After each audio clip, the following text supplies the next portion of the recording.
পৃথিবীতে যত সম্পর্ক আছে তার মধ্যে যত সম্পর্ক ভাঙে, সেই সম্পর্ক ভাঙার পেছনে অনেকেই বলেন ভালোবাসার ঘাটতি, গুরুত্বের ঘাটতি।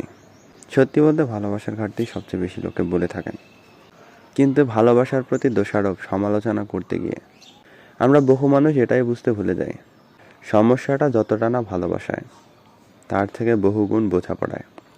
কথাটা যে বা যারা বোঝে না তারাই দেখবেন ভালোবাসাকে গালিগালাজ করে, ভালোবাসার সমালোচনা করে, আরও কত কিছু বলে। কিন্তু একটু স্বচ্ছ হন, নিরপেক্ষ হন, সৎ হন, তাহলেই বুঝতে পারবেন সম্পর্কে টানাপোড়েনের বিষয়টা যতটা না ভালোবাসায়, তার থেকে বহুগুণ বোঝাপড়ায়। কিন্তু কি আর করার, অনেকেই সেদিনের ভালোবাসা নিয়ে পড়ে আছে। অনেকেই বলে বসেন তুমি আর আমাকে সেদিনের মতো ভালোবাসো না। সময় বদলেছে, পরিস্থিতি বদলেছে, জীবনের চাহিদা বদলেছে, অর্থনৈতিক ও সামাজিক প্রেক্ষাপট বদলেছে।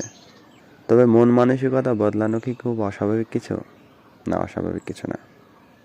কিন্তু কি আর করার, অনেকেই সেদিনের ভালোবাসা নিয়ে পড়ে আছে।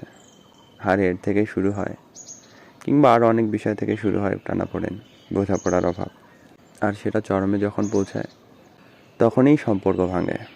কিন্তু তবুও তখনও বহু মানুষের মুখে শুনবেন আজ আর ততটা ভালোবাসে না যতটা ভালোবেসেছিল সেদিন।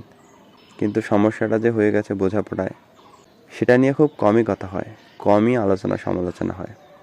কতজনকে বলতে শুনেছেন, আলাপ আলোচনা করতে দেখেছেন ভালোবাসাটাই সমস্যা না, সমস্যাটা বোঝাপড়ায়। আসলে তলিয়ে দেখতে খুব কম মানুষই পারে, কম মানুষেরই ভালো লাগে, কারণ তাতে যে নিজেরও অনেক বদনাম বেরোয়। সেই জন্যে সেই বদনাম যাতে নিতে না হয়, সম্ভবত সেই কারণে ভালোবাসাকে দোষারোপ দিয়ে বোঝাপড়ার ঘাটতিটাকে ধামাচাপা দেওয়ার চেষ্টা করে।